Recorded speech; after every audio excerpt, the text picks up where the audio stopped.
Please do not turn off your radio, but turn up the volume on your receiver as high as it can go.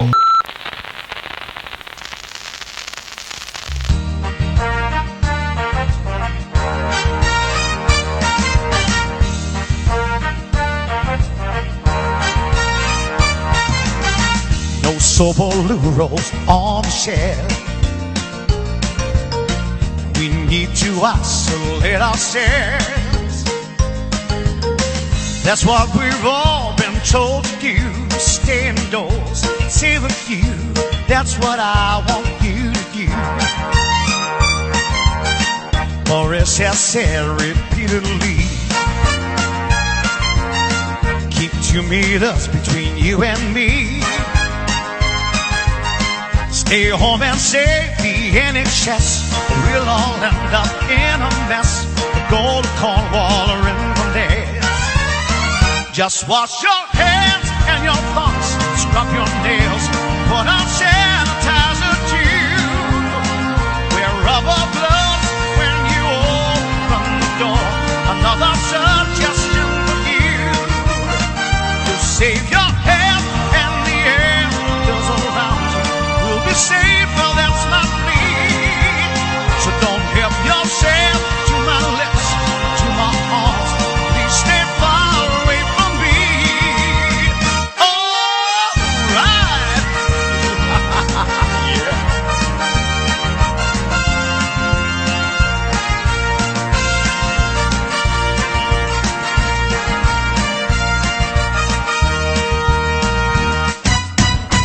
If we had done what I would do, we might have got out in a month or two. But now we've been put on lockdown, and that really makes me frown because of all you stupid clowns. Just wash your hands and your thumbs, scrub your nails, put on sanitizer too. Wear rubber gloves when you open the door. Another suggestion for you. You save your health and the air does all around you. We'll be safer, including me. So don't help yourself to my lips or my arms. Please stay far away from me. Don't help yourself. Yeah. Hello everyone and welcome to the brand new podcast Cab Class, the show where we interview London's taxi drivers.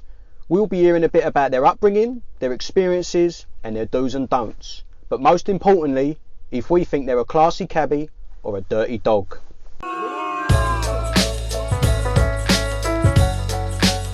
My name's Gary, I'm your host for the show and I'm coming to you from the back of my taxi parked up in Gibson Square on a cold winter's day. I'm joined by the man on my right. He's a very good man. He's my mate. I'm so glad he could be here today. Mark. Hello mate, how are you? Gary, how are you mate? Nice to see you. Yeah, you too. Thanks for coming down, mate. No problem, mate. Thank you. Bit of a journey to get here, but Yeah. I thought it was apt our first show. You know, our prototype, our scheme to go on with. We parked up in Gibson Square. Man, it's where it all started. Brings back experiences, brings back memories. The end point of our first run, Gibson that's Square. it, mate. And have you been here since? That's a good question.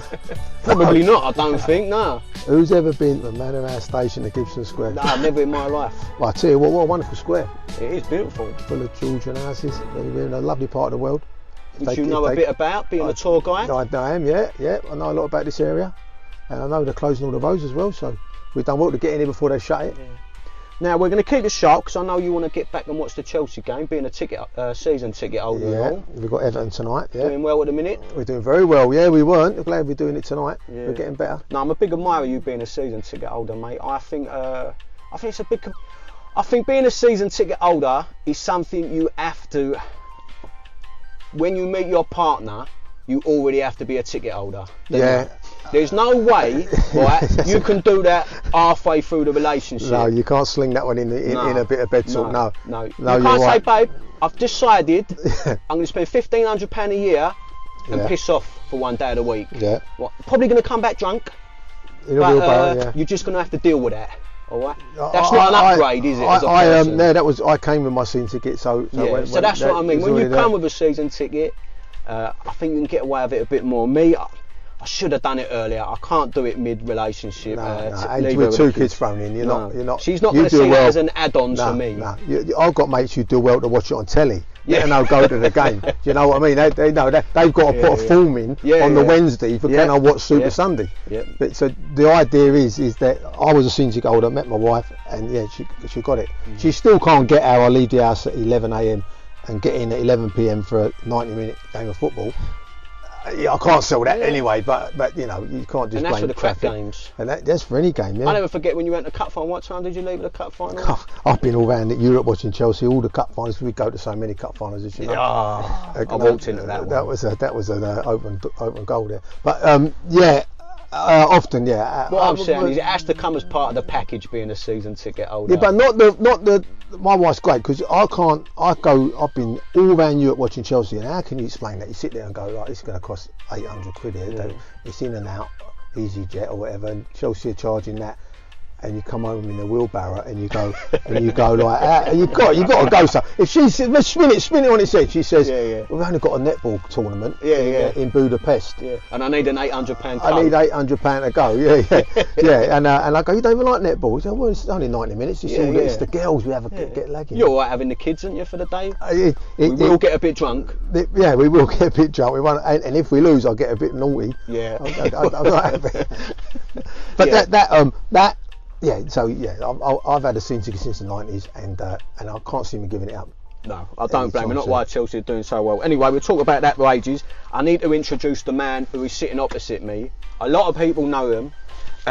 Do they? Yeah, they do. Right. Okay. You're a well-known man in the trade. What I'm really surprised about this is Gary's voice went up about an octave when he started doing this. Yeah, I don't know what happened there. How do you mean? I don't know. He's just. This is my regular voice. Yeah, his level seemed to go up a little bit. He's anyway, to make himself sound more. You're interrupting my introduction here, mate. I put a nice bit about you. I'm going to say it now. I want to say that you're the man that put this all together. You are the top man.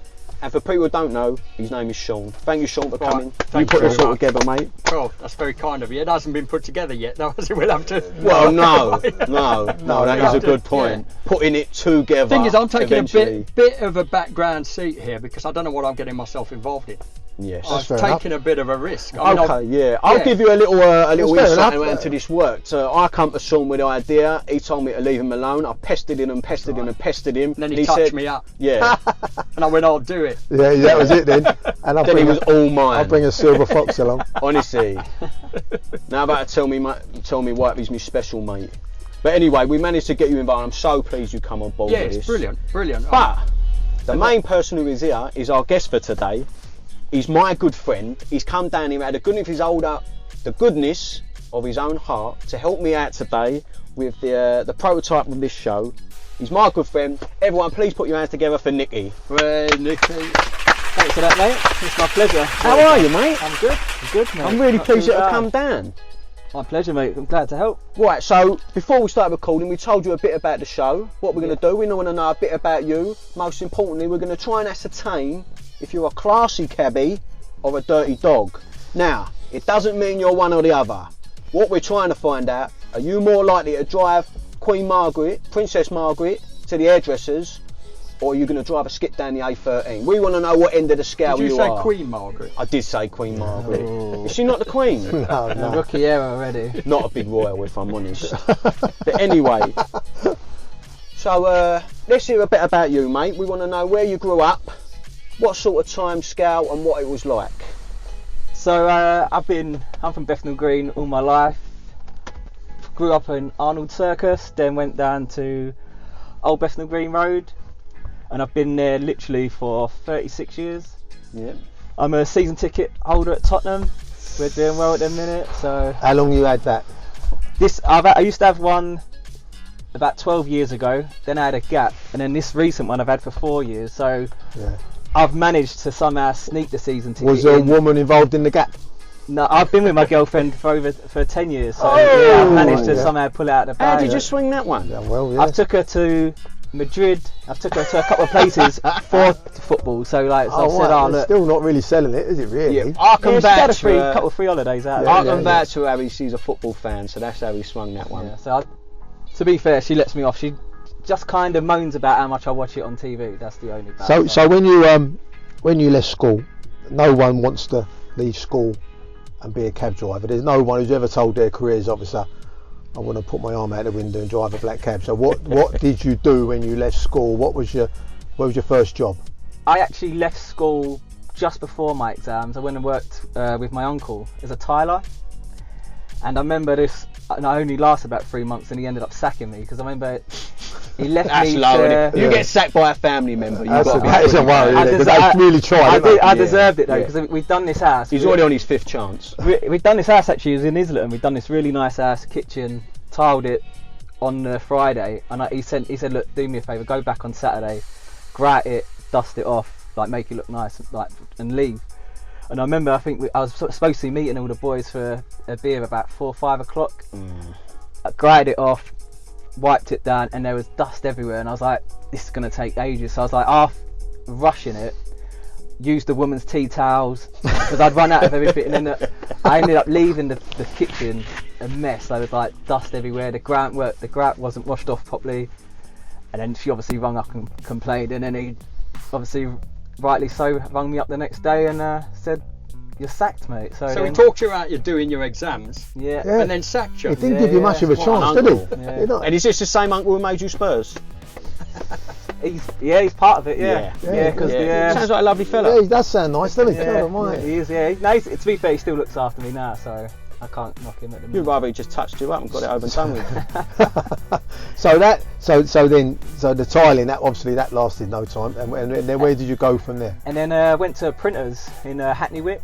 So like my mate knew someone in there, I guess like most people. Got me nepotism, got me in as a number 2 on a big 12 colour LIFO machine, and I was doing that for, I say about 6 years, and then I went and I enjoyed it, but then I went and worked a season in Ibiza, which was like the highlight of my life. I know. He's got to hear a bit about this. So I just had like a summer. So you left Ibiza to do the knowledge? There's not many people have done that. I know. Yeah, I love the cab trade that much, so I thought I wanted to do it. Well, did you know, you had no idea you was going to be a cabbie at this point? No chance. So you've done a summer in Ibiza, what was that like? No. It was the best time of my life by miles, and the worst thing that happened to me is when I come home, the printers give me my same job back, and it was in the recession of 08, when everyone was struggling for work. So all the friends I'd made had all gone booked to go back next year because they didn't have no jobs, but because I had the printer's job, I ended up I've got to keep the job because there's no telling what will happen when I come back. So I ended up. Did you earn money in Ibiza, or was you just bumming around for you? No, I've done well. I've worked at Lineker's. We helped build it. Oh. So like that first year of Lineker's, So what's he like, Wayne Lineker? Is he alright? He is alright. I didn't talk to him that much. His son, who was my boss, Dwayne, was like brilliant with us. Like, he's a nice guy, looked after everyone well. Like it's brilliant to be a worker. It looks a good club. It was nice, mate. Yeah, it's really nice out there. I think it's gone down a little bit downhill now, but it was still the best time of my life. You know. He's out looking for love now, isn't he? I keep seeing. I see that. He's pushing him in the pool, isn't he? Yeah. I mean, he's the meme king now, isn't he, Wayne? So it's like anyone wants to take the piss out of him. He's just constantly the person to take the piss out of. He couldn't be further apart than his brother, could he? He's very left wing. Squeaky clean. Gary actually never ever got booked as a footballer. That's an amazing stat. Never got 1 yellow card. And he got his brother. Well, I heard about this, and apparently he was going to get booked in his last game. And he said, "Don't do it." And he said, "Look, he's never been booked. Give him a break, will you, Jesus?" And he got out of it. How can you go a whole football career without being booked? Yeah, he did have a good career, though, didn't he? He's a great player. He wouldn't have lasted well over the masses. It was no Costa, was he, Diego? You know, when you think someone that's going around who wants a yellow card before he's even kicked off. Yeah, being a Tottenham striker, I'll always support him. Yeah. But yeah, he's been brilliant. And then during the print, while I was a printer, there was like one of my good mates. He was like a number 2 as well, and he was doing the knowledge. And for years, I was telling him like, you're wasting your time. Just like no one's gonna be using cabs and all this. And then like after working for him. You was that fella then? Yeah. That I was fella that we all had on our ear when we was doing the knowledge. You're wasting your time doing all that. Yeah, but you're not even a cabby. Normally a cabby would tell you that, wouldn't they? Yeah. You're wasting your time, mate. I think we all had it when we was doing the knowledge. That one mate goes, "You're wasting your time. Look, do the bricklaying." You know, that's what we said. I remember a mate telling me, "I thought you were cleverer than that." Oh, where'd you go with that? So you do the knowledge then? It's all about sweep your legs away. Yeah. I thought you was clever then. Yeah. So then So you started the knowledge while in the print. Yeah. How long ago was this? I passed that in 2013, so I must have started it 2010 end of 2009, I imagine. Yeah, so he would already been doing it for 2.5 years, 3 years, and got me into it. I'd finished and passed, and I think he took another 5 years after. Is he passed eventually? Yeah, he's passed out now. So he was doing it his way. Yeah. Oh yeah. And the thing is, he was doing it he was calling over a lot. He obviously wasn't doing it that well, but I won't name him. But he did get out, and he's still a printer today and a cabby. So I imagine he's not working too much in the cab today. Maybe he turned out to be the smartest one of us all. How must he have felt though? You started it after him and then went out before him. At one point in the printers, there was four blokes all on the knowledge, because there's a couple that come in that had already been doing it. So we was all number 2. So the number 1s would be at the front of the machine doing all the hard work, and all the 3 of us, when we was on the same shift, would be at the back of the machine all calling over each other. So it was brilliant for that. When I worked in the printer with so many cab drivers, there was no one on a rank. Out in the front, it was unreal because of the shifts that you worked. Well, I think night work. It's either a printer or a fireman. There's like the two jobs that seem to mix well. I think to undertake the knowledge, you can't work 9 to 5. I wouldn't have thought so. No. Did you, Sean? What was I worked 9 to 5. Yeah. Me? Did you really? Yeah, doing the knowledge. Yeah. Well, yeah, pretty much. No, I was able to live and breathe it. I worked in theatre on and off. I worked backstage. Yeah. And I knew the show inside out, so I could just sit there. And I could just revise. It was evenings. Yeah. So I could do it all day. Yeah. And then just revise on an evening, and that was it. So I got out pretty quick. Yeah. I took ages to get out. My job was getting better and better in the print, and I just weren't hungry enough. You need to be committed. You need to be hungry. I remember an examiner saying to me, "Are you learning London?"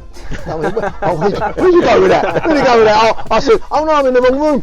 This is not Birmingham." "Oh no, sorry mate. Oh, my mistake." "Where did you go with that?" I go, "Yes." I said, "Obviously not very well." And he went, "Yes, that's the first thing you've been correct with today. Not very well." I thought, "Oh, right, that's the end of that." I think the trouble is, if you do it part time, I think it would take you forever to get, because momentum begets momentum, doesn't it? And so if you do it full time, you're always building on it. That's right. Yeah. You're not regressing. Someone said to me, a good analogy is like spinning plates, yeah. And if you do stop doing the knowledge, the plates fall down, and you've got to restart again. And it's the mixture between calling back runs and doing it all. And if you do start playing around with it, it eats you up, doesn't it? You're never going to get out. Like I found, if you had 2 weeks off, when you got back trying to call over or call in points, so like I remember going on my first holiday with my current girlfriend, and it was like I'd have to spend 2 hours a day. You lost one on the journey? Yeah, so like I literally used to spend 2 hours a day, and this is when we were first kind of dating. I think we'd only been together for a year, and we went on this holiday, and I was like calling over for 2 hours on my own. Surprised that didn't work. Surprised it didn't work. Yeah. Actually, that's easily done, losing someone on the way. I mean, I bumped into a woman. I was going up East Heath Street in Hampstead. Does that still exist? Yeah, I don't know, mate. I don't know. I think so. No, it's been closed off. At present, it does. I think. Yeah. I was on my scooter going up there, so I was on the knowledge, and this woman stopped me and she said, "Are you doing the knowledge?" I said, "Yes." She said, "I'll warn you now, my husband did it, and by God, it killed him."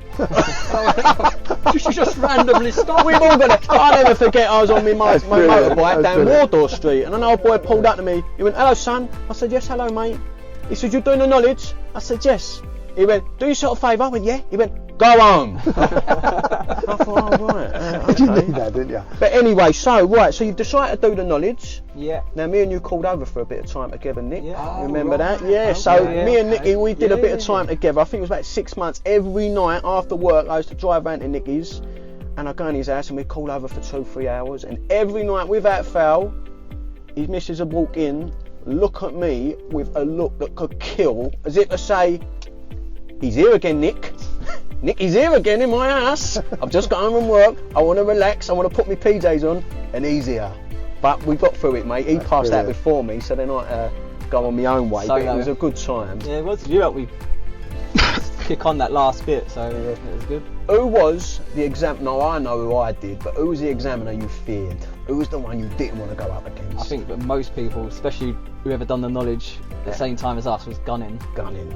But to be fair, I was 3-3 on. No, I think I was 3-3 on 56s. Yeah. And I'd never had gunning before, and then he called me in for my like pivotal 56 appearance, and he'd give me the drop, and then I had him 3 times after that, and he just beat me every time. I had him 3 times, killed me.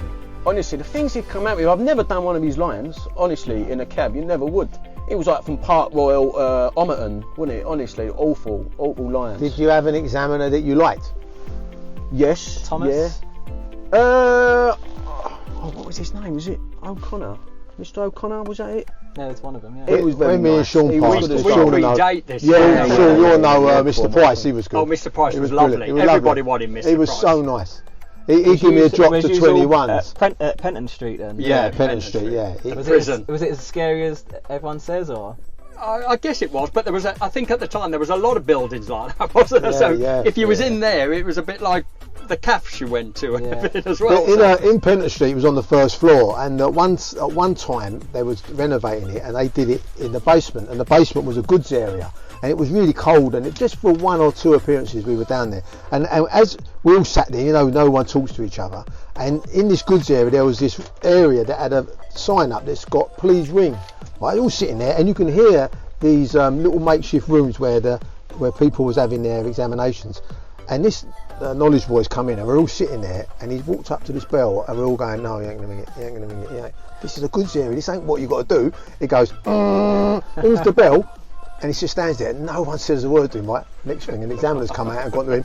"Have you just rang that bell?" Right. And he goes, "Yes, sir." He goes, "Yes, sir." It says, "Please ring." He says, "Have you just rang that bell?" Again to him, right? Like, and toots and goes back in, and he sits down and he looks at us and say, "Not one of you told me not to ring that bell. You out of order." And all like, we don't want to get a D, mate. We want you to be the sacrificial lamb. I bet his first point was Bell Street. I mean, the Star Cafe used to be opposite. That's Do you right, remember that? And that's where we all used to sit before appearances and after appearances. That's right. And I was in there once, and there was an examiner. You might remember him. His name was Bert, I think. Mr. Bert. Nobody wanted Bert. He was one of them, that would have it in for you, or seemingly have it in for you. And I was sitting in there, and I knew the person who did the points outside, took the points. She was sitting in there with me, and apparently Bert came in, and she went, "That's Mr. Bert, Mr. Bert." So we all straightened ourselves up, right? We all sat there, all respectable. And he went up, got his coffee, and he come back to our table, and he went, "Are you Mr. James?" To me. I went, "No, sir, I'm Mr. Day, because my last name's Day." And he looked down and he said, "You'll do, follow me." Oh. No, from the calf opposite. Oh, and I was trotting behind him, and he was walking up the stairs, and he went, "Can you believe I've had to get my own coffee?" I said, "I'd have got it for you." Yeah, that's a great one, yeah. And I've left my bacon sandwich. And it was the worst appearance I have ever had, and he scored me. He gave me a C. And I think it was the first, it might have been the first year where they was actually telling you what he scored. And he gave me a C, and I think it was because he took me out of the cap. So good on him. But that's a journey across. That's a long walk. Oh yeah. That's an awful walk, isn't it? Yeah. Penton Street was nervy, and I can remember I lost my badge, and getting scared just going up there, even though you're a cab driver. And I went up to window 1, and I've said I've lost my badge, and the lady said, "Oh, it's window 3, so I'll go to window 3," and she went to window 3, and I've gone, oh my God, the same woman. And I'm thinking, "Oh, you couldn't deal with me at window 1." So she goes, "What did you say?" I said, "I've lost my badge. Fill this form in." I went, even scared, and you're out. You'd like to say to her, yeah, but you can't. You're a cab driver. Yeah. And what made me laugh, Sean will probably know, it was 15p to renew my badge. That's right, it was 15p. Yeah, where did they come up with that figure? Why don't they just give it to you? Yeah, it's 15 pence. 15p. I don't know what it is now. I think it's a lot more now. Oh no, I know. I think it's about 45 quid. Really? But you can't have your same number again. I would have paid £100 to have my original number, but you can't. She said, no, it's got to be a new number. Especially when there are 2 badge and they've lost their badge and now there are 8 badge. Yeah. But then you have to tell everyone. I like when they're playing the news formally. Formally. Would you ever do that? Would you? The best one I saw was 7-6 blah blah blah, formerly 7-5 blah blah blah. Mate, no one cares. It's an horrible feeling when you lose your badge. I lost it at Chelsea fan up. I'm watching Chelsea play. I remember the goal and everything. And I was so upset that I've lost it. It was played on my mind. Looked everywhere. I knew I'd lost it at the game because I'd parked the cab up, had it on, and lost it. When I got home, it weren't there. But if you know they're not going to give you the same badge, and you ask the question, can't I have the same number? No. Well, even before us, if you predate even us, right, then you used to go up there and they used to bring out a box and you just used to take your pick. All the badges in there, you could go, oh yeah, I'll have that one. And is it true? I'm not sure how true it is. Years ago, you used to be able to take, say your dad was a cab driver and he was 2 blah blah blah. You used to be able to pass that down. What, bequeath it like? Yeah, I believe so. I'm not sure. I'm sure one of the listeners will be able to tell us if that's true or false. But I believe so. So that's why sometimes I drive him around and I see a cab driver and he's got a number like 3 and I think, he don't look much older than me. Yeah, he must have passed out when he was 5. How proud is that? That's mad. You see an identifier, a little number in the middle. Yeah. That's doing it, isn't it? I think the lowest number I think I've seen is 50. Like 50? On the road, yeah, or 150. Like a 150. So you passed out. Yeah. It stayed in the same area. Yeah. Still in Bethnal Green. Literally, I've just moved to Upper Leytonstone. Upper Leytonstone. When did they build that up a bit?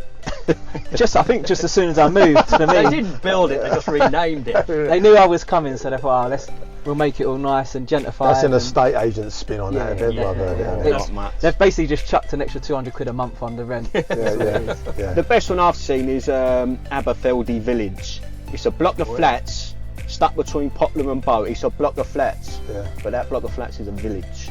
I don't know how that works via definition, but it's certainly. I've not seen no chickens or. You've got Abbeyville Village in Clapham, isn't you? That's just Abbeyville Road, but they're just calling about a row of 9 or 10 restaurants and shops. I remember I had a job, and a woman years ago asked me for Connaught Village, and I'd never obviously knew Connaught Street, and I was thinking. So was it the Blairs? And and then I was like, I know Connaught Street, but I don't know the village. And she went, yeah, just keep going forward, like thinking that I'm an idiot, which I obviously must have been when I got there. She went, yeah, this is the village. I went, oh, what, this cafe and pub? She went, yeah. I was like, oh, yeah. Sorry, my mistake. Well, we've all done that when they've got in Dulwich, please, and then you end up in Nunhead or Peckham, and you go, what part of Dulwich is this, mate? No one's ever got in a cab and gone Nunhead. I got one. I got, please, can you take me to Shea Boo? This must be a new restaurant. I'm trying to do the secret Google. Shea Boo. Mate there, I'm sure that's mate there, Shea Boo. Madam, Shea Boo. Shepherd's Bush. So, that's good. I was sick in my mouth a bit, but... right, anyway. I can still smell it. So you pass out, you're now a taxi driver. Really? Yeah, he's a tank. I'm a butter boy anyway. No, you've renewed your title, and you've renewed it. Once you've renewed, you're not. Is it, or is it 3 times? Well, if you have you been driving a cab for 30, 40 years, you're a butter boy. Oh, really? That's how they see it, isn't it? Well, according to someone who's been driving it 37 years. Yeah. Right, I want to ask you a few questions about being a cabbie. Right. Firstly, I want to know, do you have any superstitions? Now, what I mean by superstitions, I think we've all got these little idiosyncrasies. I think that's the word. So, if I ain't had a job for a while, what I'll do is I'll change the radio station, and I believe that'll get me a job. Yeah, I know, it's weird, but it works. Have you got any little superstitions like that? Nah, I always have to leave an area. I don't do, like, I know some drivers do laps of the same thing, but if I'll drive through a place and I'll never lap it twice.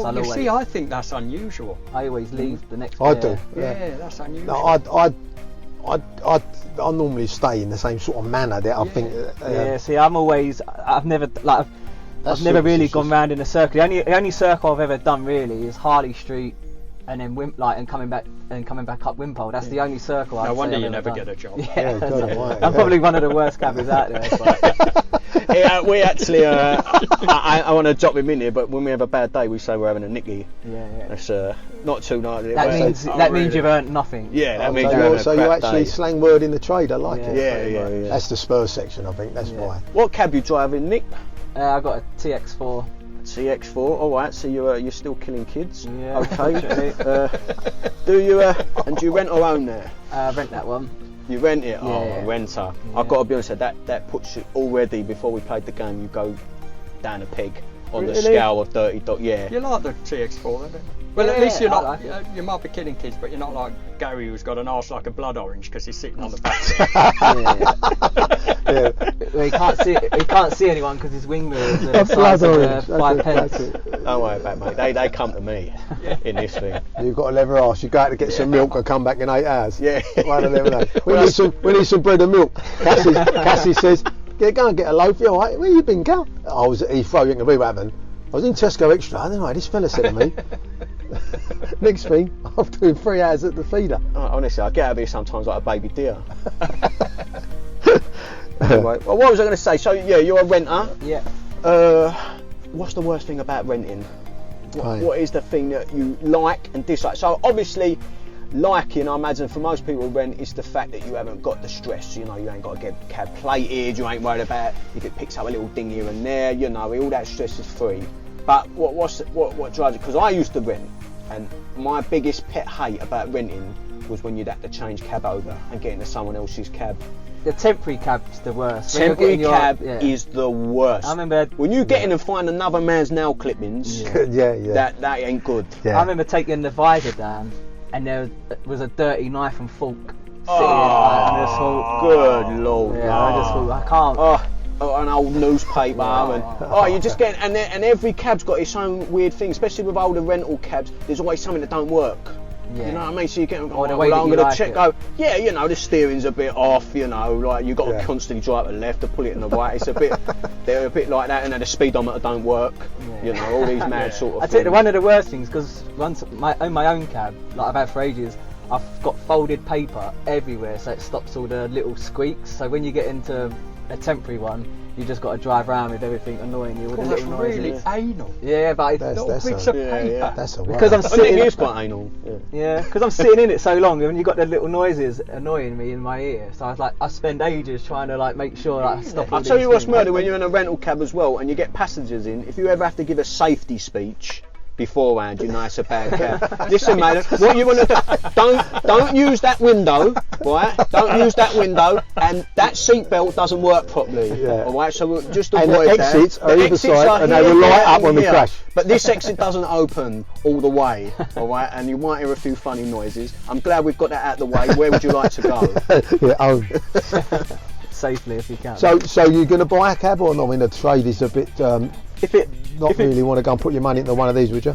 not yet. If things look a little bit more solid in a year's time, I Yeah. think I'd definitely commit. This to is a buying wonderful. one. This is a great cab. Yeah, I'd love to. Oh, yeah. Have a It look. is a It great is a cab. nice cab. Just for the sake listeners, got the new LEVC cab, which is lovely. But as we all know, it is a mortgage.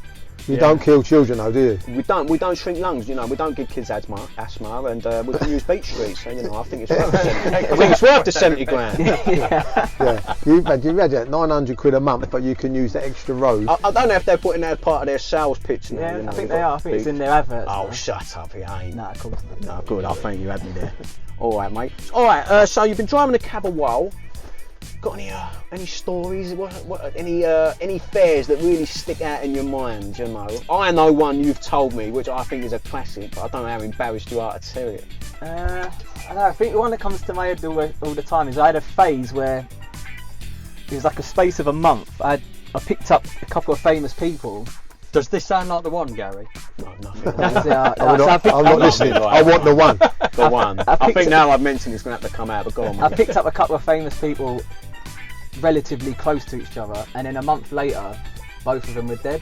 It was like, and I think, Yeah, I and remember was- this. We was calling you the Aaron Ramsey of the cab trade. Yeah, and I remember, so I was driving, and then after these two had died, I ended up seeing someone I did like.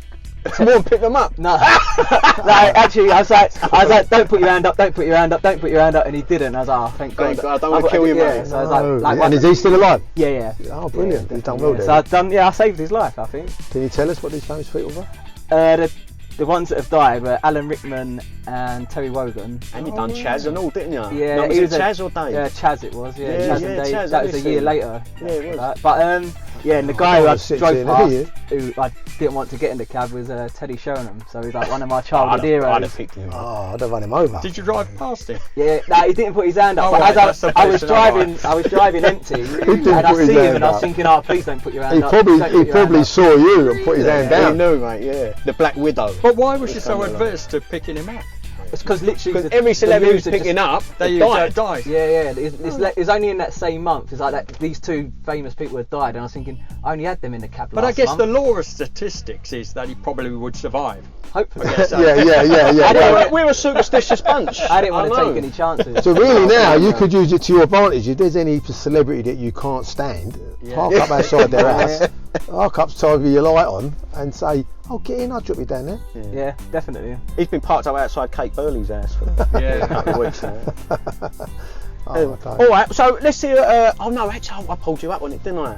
Can we talk about Findon? No, I don't know. you don't want to talk about it. Honestly, this will blow your mind. This one, this blew my mind. So I had this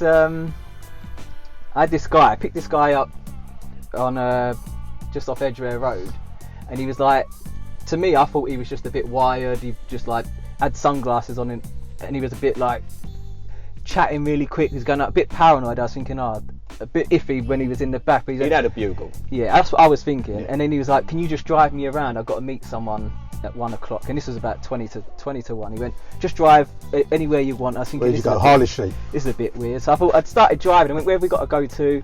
And he went, "Oh, I'm supposed to be going for dinner, so and so. Can I just keep driving? I'll let you know. Look, I'll pay." Like he showed me his money. So I'm gonna pay. And he went, "Oh, can you just stop at the shop, get some fags?" And I was like, "All right, can you?" And he said, "Can you do it for me?" And I said, "No, I'm not. You can get out." He said, "He went, nah, yeah, I'll give you some money and I'll pay you to go." You're a gentleman, you know. And I thought, so I went there. He gave me 20 quid. I think the fags and that come to like 12 quid. And he went like, "You keep the change." So I thought, all right, that's a nice tip. Got back in. I went, "What about? Do you want to go to meet this? Whatever your appointment was?" He was like, "No, can we just keep driving?" And then so I thought, all right, it's a little bit weird, but I thought it's to me the meter's on, I'm working. And then when we were driving down the road, about 5 minutes later, he's going, "Is it right if I put some money in the tray and you just take it?" And I was like, "What do you mean?" He went, "Well, can I just give you some money and you just take it?" I went, "Yeah, you can give me all your money, everything you've got if you want." I'm not going to say no to And that. it was like, so he literally put a £20 note through the thing, and I've took it, and I've gone, and he's like, "Oh, thanks for that." He's going like, "People don't really like doing it," like, and I was thinking, "What do you mean?" I was like, I just like to give people money. So, to cut a long story short, I drove this guy around for about 2 hours, and nearly every 20 minutes, he kept putting £20 notes through the thing. Oh, no. And he was obviously one of them kinky fellas that. Well, what happened is Nicky was blown away. He rang me up. He said, "Oh, I'm not sure. I feel a bit uneasy about this job. I've got this fella. He keeps paying me money." I said, "Right, this don't sound like a bad job, Nick." He said, "No, you don't understand, Gal." It was a bit. He said, "I'm not sure about this fella. He keeps putting money through." Like, turns out he spoke to his missus about it, and it turns out it was called Findom. It's financial domination. Yeah. Now, what it is with these people is they get aroused by giving people money. It's the kind of thing I'd do if I got money. Yeah. What? That is the maddest fetish going. I could do with a few more passengers like that. When he was saying to me, "Oh, look, I like giving people money," I went, "Look, as long as you don't do anything in the back, I'm fine with it." Like, and he's like, because we stopped for a fag, and then when he'd get out and have a fag, and he'd chat like a normal person, and then as soon as he got back in the cab, then he would go a bit. Was he a bit sleazy? Yeah, no, he asked. He said, he went, "Oh, can you tell me to pay?" At one, he went, "Oh, tell me to pay." And I was like, "What do you mean?" He went, like, "Say pay me." And I was like, so I was driving. I went, "Oh, pay me," like through the mic. And then pay me. And then he was like, and then he'd put the money through. So then I thought, and he was like, yeah, and you can obviously tell he was liking it. But This is brilliant. then in my head I was thinking, imagine if I could just kept going, "Pay me." Every 5 minutes, pay me, and he like. What did you end up with? What did you end up with? How much? The whole job ended up being about 280 quid for about an hour and a half's work. You weren't But it got to the dominant. point because I was a little bit suspect on it. I was thinking, I wanted him out, but I didn't want him out. Yeah, but you was feeding into his domination. Yeah, It was only yeah. 280 quid. I didn't know what I didn't know if he was going to do anything in the back, so I was half wanted him out, thinking that side of it. But then I was also like, this is going to be one of the best shifts I've ever had. So I was like keeping him But yeah, end up being like a good At the day. end of the day, I'd love to pick him up today if I could find him. yeah, now would be a good time. Yeah, Yeah, definitely. been driving around for months looking at him. Yeah. You wasn't driving around bollock naked or anything, was you? There might be a reason. Oh my God, that's Yeah, a that's- great But it was great. It really blew my Yeah. mind. I never knew this was a thing, but it's a real thing. Where did it Financial end? Did it end at his domination. house? I took him back to where I picked him up.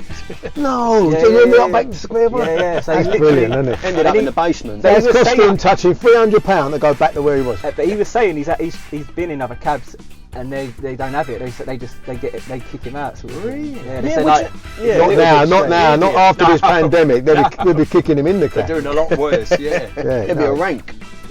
yeah, that was pretty much. To be fair, I forgot about that story somehow. Yeah, sorry to bring that up, Nick. But honestly, when he told me, it blew my mind. I had to Google it, and it's a real thing. You know, these people, they will pay. Like it's what Like gets them off, he- giving people He money. wanted me That's to. mad, isn't it? I was just saying, pay me, but I think he was. I guess his ultimate fancy would be someone being more like Aggressive. demanding. Yeah. But Yeah. I think I was his work. Like I haven't seen him since. So I must have not been good enough. No, he wasn't really his type. Don't He was worry. I drive past where I picked him up every day just in case. So I'll tell you what's amazing me more than that story, because that's a fantastic story, is that it's dark in here and Gary's got the schedule and he's got the questions and it's pitch black. We've been sitting here, it's gone dark and he's still reading. He's I've got good. young schedule. eyes. Can you see? Young How eyes. can you see what you're reading? Can't really. I'm on it. Look, I'm holding it up at the street light. I've got some notes here, but I ain't got them out.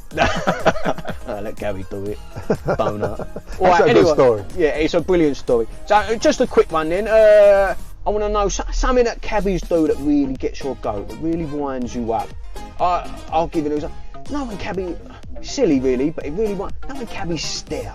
That's What is my that with a number one. cabbie Yeah. stare? They drive past and they follow you.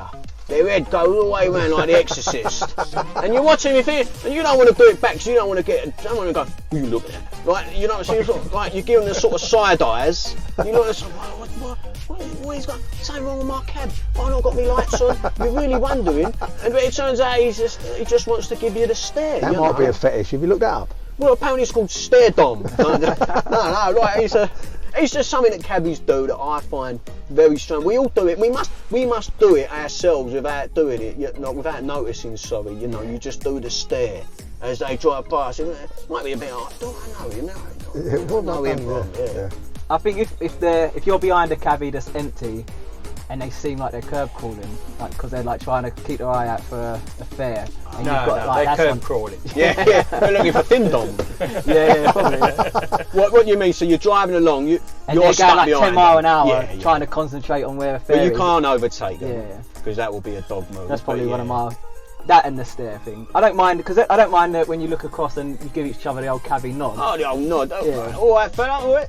But you do get a lot of stares, and it's like, oh, do I know him or does he know me? Yeah, It's yeah, like, but it really makes me self-conscious. I thought, oh, what's he staring? I ain't done him over wrong. Oh no, he's not doing a U-turn, is he? Jesus Christ. But yeah, so anything you fellas got? Anything that cabbies do? I would, if the cab in front of me's got his light on, I know it's different now, every cab's got their light on, but I would then take the next left and just change how I'm going to go. But then when I'd done that left, I was thinking, when is the next one? I would never have met this person had I Does it gone eat the way. you up? Yeah, well, eat me up, yeah, I sleep better now. Yeah. But no, it's something like that. I think if you're following the couple of yellow lights, just go off left, and then when you pick someone up who's a bit drunk or something, I'd have stayed in that other mode. I never would have met him. It changes the course of your evening, doesn't it? Or your day? Yeah, that's right. Yeah, it's like sliding You're doors, isn't it? Yeah. You're a day worker, aren't you, Nick? Oh no, do you do the evenings now? I'd like a lunch to midnight shift. Yeah. I think that's more the and more shift, people doing that shift now. You know. Yeah, They're especially breaking the mould of nowadays. the day shift and moving later into the evenings. Something that we're all having to take. Well, they need the nightlife back, don't we? And eventually, when this pandemic's over, you know, the honey pot is the middle with the theatres and that. That's the way I work in the evenings, and it's such a shame you're seeing it. You know, we know why, but once that start reopening, then the hours will change, and people like Nicky may change, or you go back to working late. Although I've got to say, I've never known Nicky to finish a shift. All the years I've known him. Well, because he's I'll tell you now, Nick. 11, 12, 8 o'clock. I see him texting our WhatsApp group. Oh, what a goal! I think, why is he watching that? That's Nicky. he's in up Leytonstone. Yeah, he's in Upper I'm Leyton, definitely so- not the hardest working cabbie. I must. You're admit. still living off the money off that fella, aren't you? Yeah. He's stretched out. All you got to do is one of them a week. One and of you're them a sorted. week, That'd yeah. be nice, Yeah. wouldn't it? He should have took his number. I'm not being funny. He weren't hurting you, was he? Nah. You took his money. Yeah, you took it quick enough.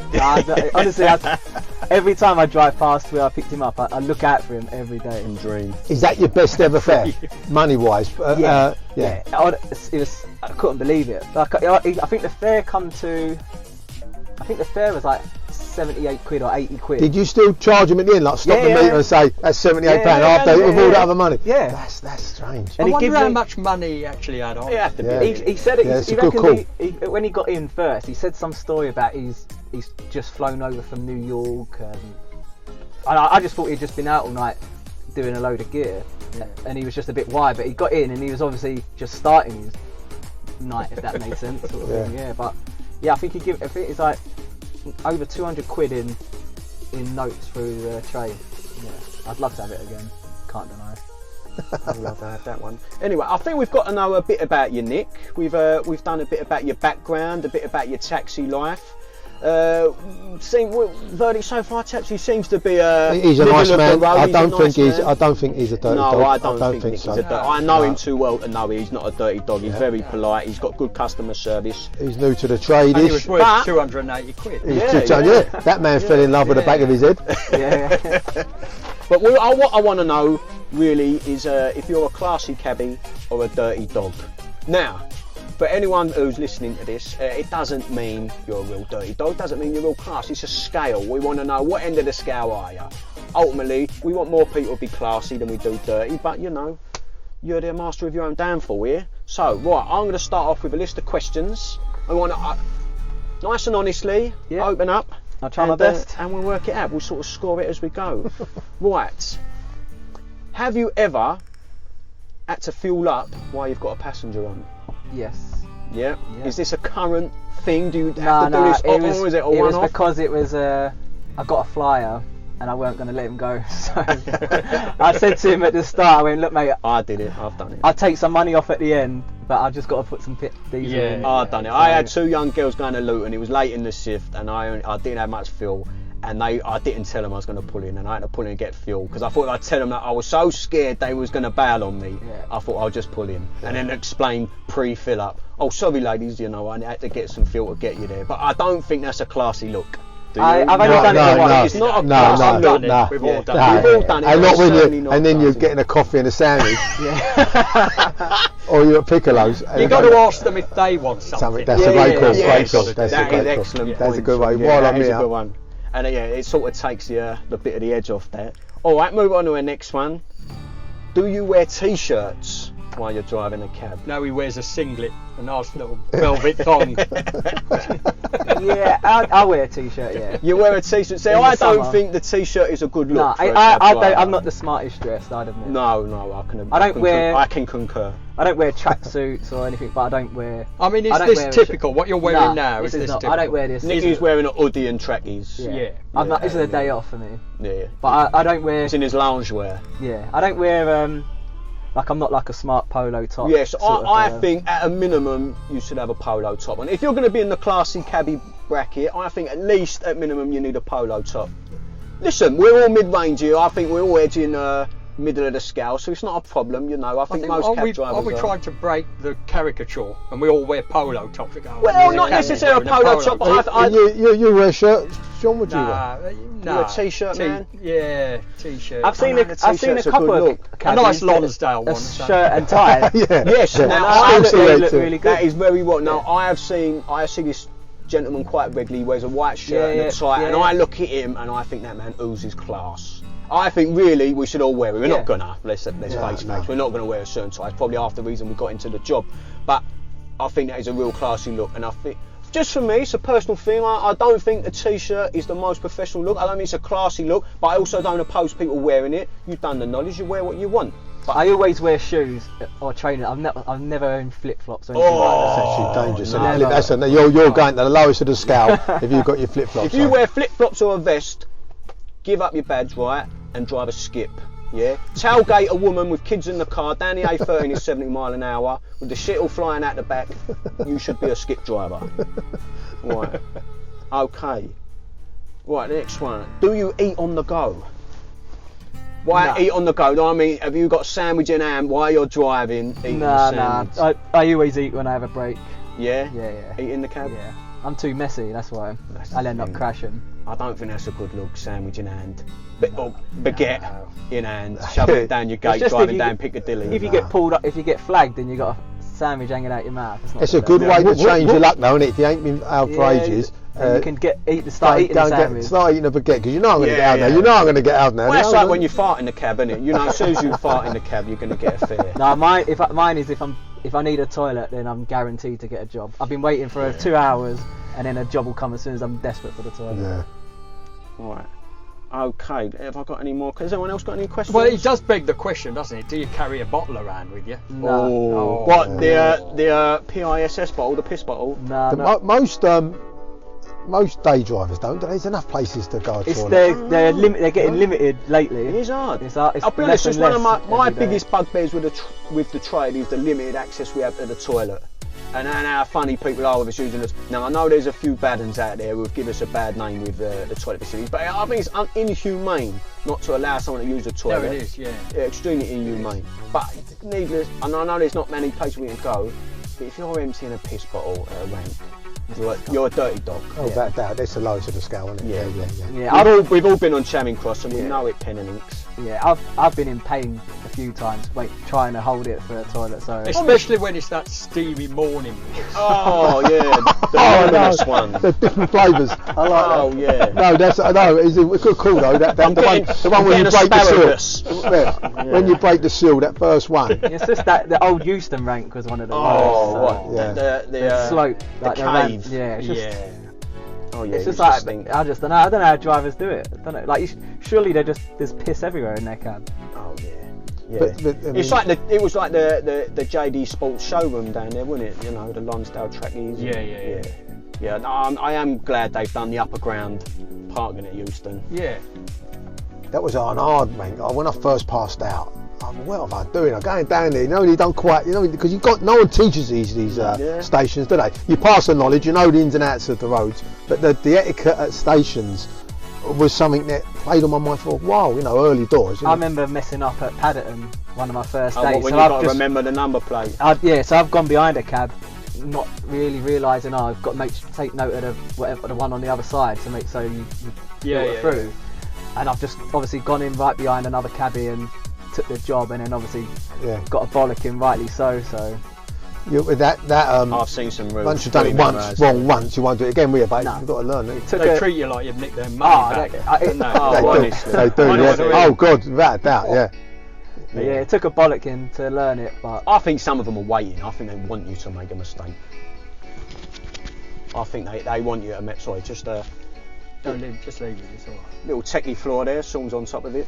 But yeah, no, I think they I'm on want you top to of make it. a mistake. Yeah, not Yeah. literally. Yeah. Right. Any other questions, Mark? You got any? No, I think we're getting a good picture of him. I think it, we're getting. yeah. I mean, other than the Spurs season He's a ticket, right dog. that from the beginning, I can't get that out of my head. yeah, but you got to But- give me extra points for us doing well at the moment. I noticed that out of the 20,000 cabbies, you put your hand up first to do this little podcast because Spurs are top of the league. No, Yeah? they are Yeah, top yeah, of the yeah. league. No, they Yeah, are yeah. He's well. doing everything. I'm at up the by minute, the everything. calendar this year. I've got to make the most of it because soon we'll be back to where we belong, I imagine, mid-table. Well, you got a winner as a manager. That's helped, mate. Yeah, I like him. He's entertaining, one way or the other. He's good to watch. Not the way you play football, it ain't Nah, entertaining. definitely But not. But I'll take it for a couple of years if we can get a trophy. do you think you'll win the league this year? No. Oh, this is on. No, I, this is recorded. I hope top four Yeah. and a trophy or two, like a Or league two. cup. Two. Jesus. I've got my eye on the League Cup and the Europa League. Oh, that's all then. Yeah, hopefully. This one is, nothing. you know, this is Not one decided. nothing for Ain't won 21 nothing years. for years, been and a all of a while, sudden you're Chris. going to nick a couple. Yeah. The year ends in one next year, The doesn't big it? question is, have you sung Jose Mourinho? Yeah. Oh, Of course I have. did that hurt? Did it feel right? How did it feel? Did it feel right singing Jose? Can't have felt right. Yeah, because How did it feel in your stomach? as soon as you win your first game, everyone forgets. Oh no, you're No, gonna have Pol Pot that in is a charge of your fickle team, fan. You're wouldn't it? saying Yeah. that. That's a fickle fan. You're gonna have Pol the Pot in same charge as- of the team. Pol Pot, Pol Pot. It's the same with you and Sol Campbell. No, we loved him on day one. He was always a goner, wasn't he? Really? Well, I say a hidden one. Yeah, but he done the dirty on you, boys, didn't he? Yeah. I remember that was one of the craziest games I've ever seen in my life. That's when I had a season ticket when Campbell come back to Tottenham. He got hammered, didn't he? That was. But you know the I've never funny seen thing? anything What's the like thing? it. They said he wasn't quite expecting it. It was And you're honestly. sort of, well, really, mate? Do you know Really? he's got that statistic where he's never ever gone for a transfer fee in his life? Everywhere So he that his so contract. he was at Newcastle, Portsmouth, Arsenal, Tottenham. Never. So he's either gone on a free. So to sort himself out in every move.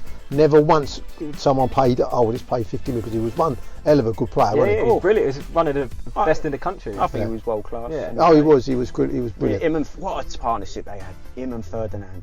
Yeah. At England. Yeah. I can't think of many better centre back partnerships than that the country's ever Look had. at what we got now. You know, he's a different class. Yeah. Right, one last question, then quick one. The one that I had in the pad, but I didn't ask, just to finish it off. You're going past King's Cross, the pick-up point. You're heading towards the lights, towards Euston Road. Oh, you can't ask him this. Oh, I can. Why What not? I think. At what point do you send the job to the rank? Oh. Now, between the traffic light Oh. and the rank, at what point? I'm listening on. I'd send it back by the. Is it the Evening Standard where they put Yeah, up? yeah. Do you think that's the cut-off Right. point? Yeah, but anything past that, I'm I'll take thinking it. a couple of cabs before the lights. I think it's my job. Anything before that, yeah, I think you're a good shout there with Evening I Standard. think it depends if the potential passenger has a club foot. Yeah. Get in, mate. Get I like that. Get in. That's a great way of doing it. Imagine shouting out to the others. No, she's got a club foot. Elephant's foot, mate. Elephant's foot. I've had a few drivers do it to me, and they're going, "I know, they're only going around the corner. I'm doing you a favour." And they're going around the corner with Stansted. I remember pulling up to a lady once with crutches on. I go, "Oh, what you done to your leg, love?" And she went, "I'm disabled." And I'm like, "Oh, I was bored, mate. Where are we going with this one?" Yeah. I was like, "Right cul-de-sac. I must reverse out of it." Yeah. Oh, that's a I plan. love the club foot one. That's good, Sean. I'm using that. Oh, she's got a club foot. Right. So I think we've learned a bit about Nick. He's one of my best mates, so I know him pretty well. All right. And from what I've known, And has he done himself justice? I think he has. Yeah. Yeah. Nicky's a bit of a closed book, really. He plays his cards pretty close to his chest. I wasn't expecting to get tons out of him, but he's a good bloke, and I know Yeah, I him can to be see a that. very classy cabby. All right, Would give we him all a agree? round of Classy applause. cabby. Yeah. Well played, Well mate. done, and thank you for being our first guest. No, my pleasure. Thank you. Brilliant. That's it, folks. You've been listening to the inaugural show of Cab Class with Gary, Mark and myself. Now, if you're a cab driver and you don't mind having a go, maybe you've got a story to tell and you don't mind us digging around into your past just a little bit, then get in touch. You can talk to any one of us guys. Alternatively, you can DM me on Twitter at Sean Paul Day or at London Taxi Radio. You can even email us cabclass@gmail.com. Now, as it's the Christmas spirit, we're going to play you out with a Christmas themed tune. But all that is left for us to say here at Cab Class is have a good time. Till next time. I'm planning for a shite Christmas. It's finally here. Now that's what I call a Corona I'm Christmas. socially distant. The shot in the arm we've all been waiting for. Got my gear on. Christmas hit after Christmas hit. The lockdown was over. Lovingly ruined to help you not celebrate this Christmas. Oh baby, there's COVID outside. This long play double cassette CD comes with special 2-meter gaps between every song. This comes to pass. Johnny Mathis. When a mask is worn. Christmas favorites like Sanitizers coming to town.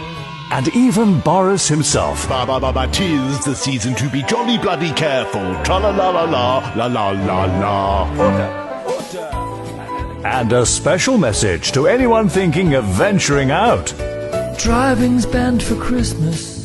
Plus, Frosty got furloughed. Frosty was furloughed, but he still got loads of cash. The perfect accompaniment for the party you won't be having. We're not allowed a party tonight. In case the cops turn up, fine us all £1,000 and kick us all outside. Plus the biggest event of the year, courtesy of Dominic Cummings. Cummings drove to Durham, pom pom. Grandma's got to quarantine till Christmas, 'cause she flew to Benidorm last week. Here comes more applause, here comes more applause every Thursday night. And just released. Pfizer's vaccine. 4 months of school, free school meals, 2 weeks at home, stay up. The most contagious collection of Christmas songs ever recorded. Stop the cabinet, stop the cabinet, stop the cabinet briefing. Now that's a Corona Christmas, the perfect antidote to 2020. Maybe it's COVID, who's to say? This cough won't go away. Can you stay 6 feet away? Streaming live now from a 5G phone mast near you.